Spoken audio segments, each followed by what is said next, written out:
Bao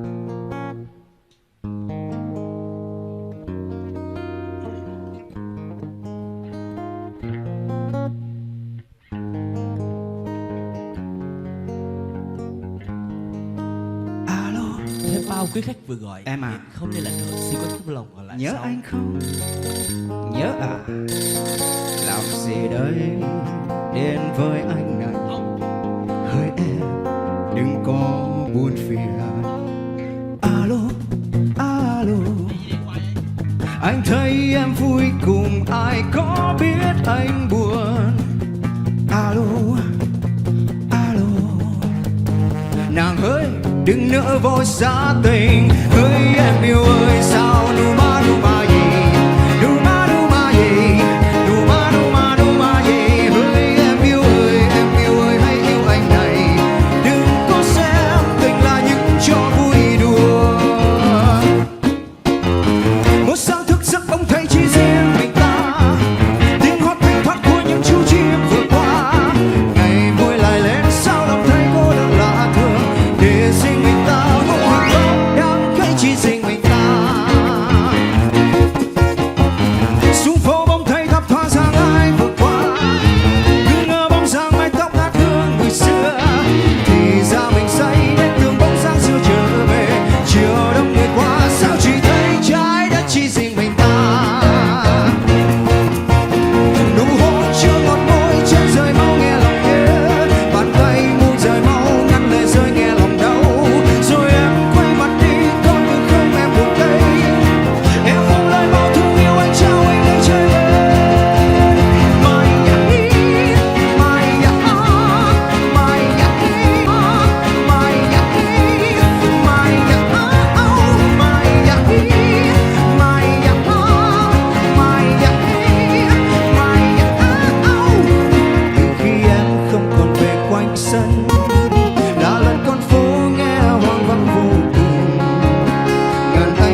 xe, trái tim sao em quạnh hiu. Chiếc xe xưa em ngồi nó buồn vì nó thấy nhớ em.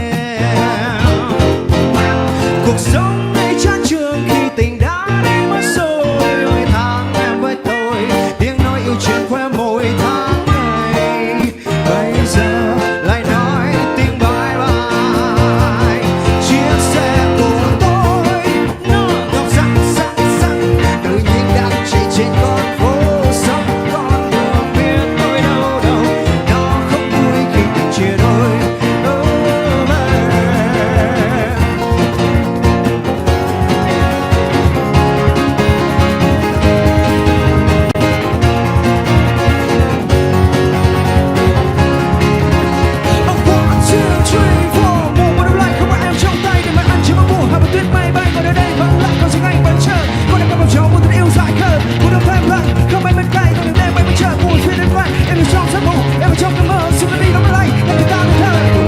Trăng rơi bên thềm chờ vào trong cơn mơ muốn êm đềm.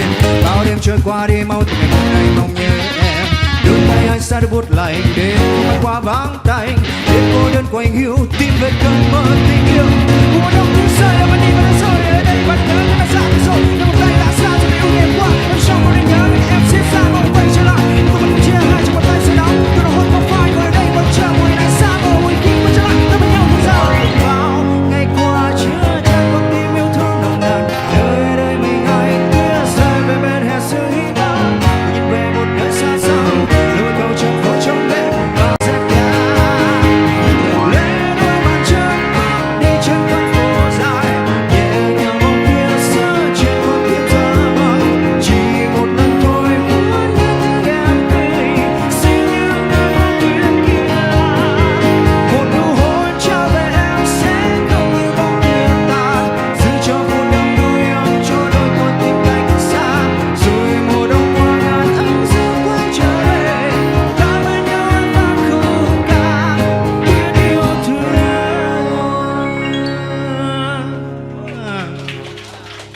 Dưới cơn mưa mùa đông xa xôi bên trời vắng, lòng này bỗng nhớ đến những ước hẹn xưa. Em với tôi luôn sánh vai nhau, trao nhau bao nụ cười, xong nằm lắng nghe gió cuộc tình ta. Ngồi đây mình anh chìm trong đêm lạnh em lạnh giá. Một mùa đông cô đơn đang trôi qua đời anh. Em đã xa tôi mãi rồi, giờ đây vui với duyên nào. Bước chào nhau mong ước được có em, hơi em yêu. Người biết chăng giờ đây anh luôn mong em với anh, hơi em yêu. Anh vẫn mong em quay trở về và ta cùng nhau cầm tay hát khúc ca tình yêu. Nào ta hãy hát khúc hát về mùa đông yêu thương đi, nguyện câu cho đôi ta mãi mãi bên nhau. Sao em vẫn còn hơn cho tim anh thật xót xa. Mùa đông đến sẽ lạnh ngấm tâm hồn anh. Nào ta hãy hát khúc hát về mùa đông Aloha, nguyện câu cho đôi ta mãi mãi bên nhau. Sao em vẫn còn hơn cho tim anh thật xót xa. Mùa đông đến sẽ lạnh ngấm tâm hồn anh. Nào ta hãy hát khúc hát về mùa đông Aloha, nguyện câu cho đôi ta mãi mãi bên nhau. Sao em vẫn còn hơn cho tim anh thật xót xa. Mùa đông đến sẽ lạnh ngấm tâm hồn anh. Mùa đông đến sẽ lạnh ngấm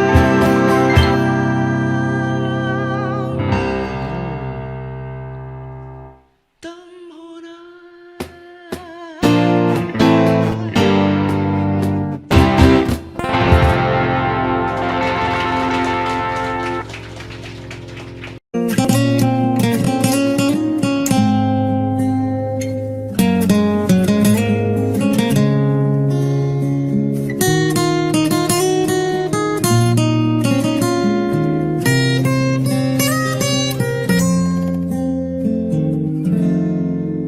Dòng thư cuối gửi lại làm cho nỗi đau thêm dài. Tình yêu ấy ngày nào chẳng phai. sao mai anh còn dư hy vọng ngày cùng tim đau nhói từng đêm. Vì sao giữa cuộc đời phải đánh mất đi một người mà ta đã dành trọn trái tim.